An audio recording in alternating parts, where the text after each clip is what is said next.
അപ്പൊ ഇന്ന് നമുക്ക് കിട്ടിയിരിക്കുന്ന ഏട്ടക്കൂരി എന്നൊക്കെ പറയുന്ന നമ്മുടെ കോരി മീനാണ്. അപ്പൊ കൂരി ഇന്ന് നല്ല സെറ്റാക്കി വൃത്തിയാക്കി എടുത്ത് വെച്ചിട്ടുണ്ട്. ചെറിയ ചൂടുള്ള വെള്ളം ഒഴിച്ചു കഴിഞ്ഞാൽ കുറച്ച് സമയം കൊണ്ട് അതിന്റെ ഒന്ന് ചെറുതായിട്ടൊന്ന് ചിരണ്ടിയാൽ മതി. അതിന്റെ പുറത്തെ ഇതെല്ലാം മാറി നല്ല വൃത്തിയായിട്ട് നല്ല വെളുത്ത് സുന്ദര കുട്ടപ്പനായിട്ട് വന്നോളും കേട്ടോ.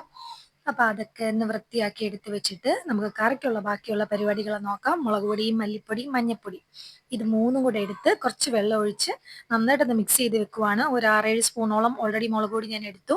ഞാൻ മുമ്പ് പറഞ്ഞിട്ടുണ്ട്, ഞങ്ങൾ വീട്ടിൽ പൊടിപ്പിച്ച പൊടിയായതുകൊണ്ട് ഇതിന് എരിവ് കുറവാണ്. അപ്പൊ അതുകൊണ്ടാണ് കുറച്ച് കൂടുതൽ എടുക്കുന്നത്. അല്ലെങ്കിൽ നമ്മളിവിടെ എല്ലാവർക്കും കുറച്ച് എരിവ് വേണം. അപ്പൊ അവരവരുടെ എരിവിനനുസരിച്ച് മുളക് പൊടിയിൽ മാറ്റം വരുത്തുക. അപ്പൊ എന്താണേലും പൊടികളെല്ലാം എടുത്ത് ഞാൻ വെള്ളം ഒഴിച്ച് മിക്സ് ചെയ്ത് വെച്ചേ. പിന്നെ പതിവ് പോലെ തന്നെ നമ്മുടെ ഇഞ്ചി, വെളുത്തുള്ളി, പച്ചമുളക് എല്ലാം ഒന്ന് ചതച്ച് വെച്ചിട്ടുണ്ട്. കുടംപുളിയൊക്കെ കഴുകി നല്ല വൃത്തിയാക്കി വെള്ളത്തിലിട്ട് വെച്ചു. പിന്നെ നമ്മുടെ ചട്ടിയൊക്കെ അടുപ്പത്ത് വെച്ച് എണ്ണ ഒഴിച്ച് കടുക് പൊട്ടിച്ച് കുറച്ച് ഉലുവായും കൂടി ഇടുന്നുണ്ടേ.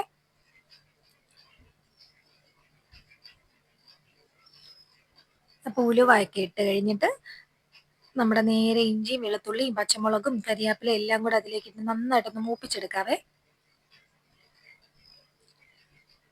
അപ്പൊ ഇതെല്ലാം കൂടെ ഒന്ന് മൂത്ത് വന്നു കഴിഞ്ഞപ്പോഴത്തേക്കും നമ്മുടെ അരപ്പും കൂടെ ചേർക്കുവാണേ. അപ്പൊ അരപ്പൊക്കെ ചേർത്ത് നന്നായിട്ട് മിക്സ് ചെയ്ത് അരപ്പൊന്ന് മൂപ്പിച്ച് വെക്കാവേ. ആദ്യമൊക്കെ ഞാൻ മീൻകറി വെക്കുന്നത് മീൻ്റെ കഷ്ണം ഒരിടത്ത് ബാക്കി ചാറെല്ലാം കൂടെ വെള്ളം പോലെ കിടക്കുമായിരുന്നു.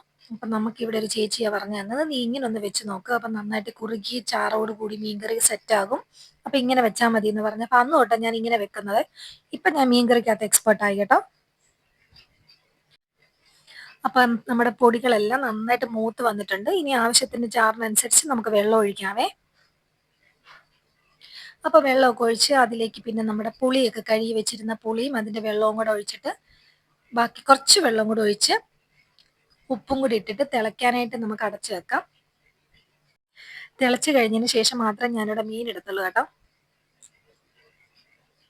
ഈ കൂരി മീനിന്റെ തല കൂട്ടാനായിട്ട് നല്ല ടേസ്റ്റ് ആട്ടോ. ഇതിന്റെ തലയാണ് ഫേമസ്. ഇതിന്റെ കൂരിയുടെ മീൻകറിയുടെ അതിന്റെ തല അതിന് ഭയങ്കര ടേസ്റ്റ് ആട്ടോ. ഞാൻ ഇതിന് മുമ്പ് കൂട്ടത്തില്ലായിരുന്നു. ഇവിടെ വന്നതിന് ശേഷം കല്യാണത്തിനൊക്കെ ശേഷമാണ് ഈ വക സാധനങ്ങളൊക്കെ കൂട്ടി തുടങ്ങിയത്.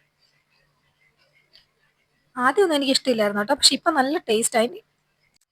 ഇപ്പൊ അതിന്റെ കൂട്ടി കൂട്ടി അതിന്റെ ടേസ്റ്റ് ഒക്കെ പിടിച്ചു കഴിഞ്ഞപ്പോഴത്തേക്ക് ഇപ്പൊ ഇഷ്ടമാണ്. അപ്പൊ ഇതും നമ്മുടെ കപ്പ വേവിച്ചതും കൂടെ ഉണ്ടെങ്കിൽ നല്ലതാണ്. നമ്മുടെ ചാറൊക്കെ തിളച്ച് വന്നപ്പോൾ ഞാൻ കൂരിയുടെ ബാക്കി പീസും കാര്യങ്ങളും എല്ലാം അതിലേക്ക് ഇട്ട് തലയും കൂടി ഉണ്ട്. തലയൊക്കെ ഇട്ട് ഒന്ന് ചെറിയതായിട്ടൊന്ന് ഇളക്കി മൂടി വെക്കുവാണ്. ഇനി ബാക്കി അത് അവിടെ ഇരുന്ന് വേകട്ടെ. നമ്മുടെ മീൻകറിയൊക്കെ എന്ത് എളുപ്പമായിട്ടോ, പറഞ്ഞു തുറന്നപ്പോൾ എളുപ്പമായി. സത്യം പറഞ്ഞാൽ ഇതൊക്കെ നല്ല ഒന്നാമത്തെ ഒരു പാടുള്ള പണി തന്നെയാ. അപ്പൊ എന്താണേലും ഞാൻ കൂരിക്കറിയൊക്കെ വെച്ച് കപ്പയും വേവിച്ച് അതിന്റെ കൂട്ടത്തിൽ കൂട്ടി കഴിക്കാൻ പോവാണേ. അപ്പൊ ഇന്ന് എല്ലാവർക്കും ടാറ്റാ ബൈ ബൈ. വീഡിയോ കാണണം, സബ്സ്ക്രൈബ് ചെയ്യണേ.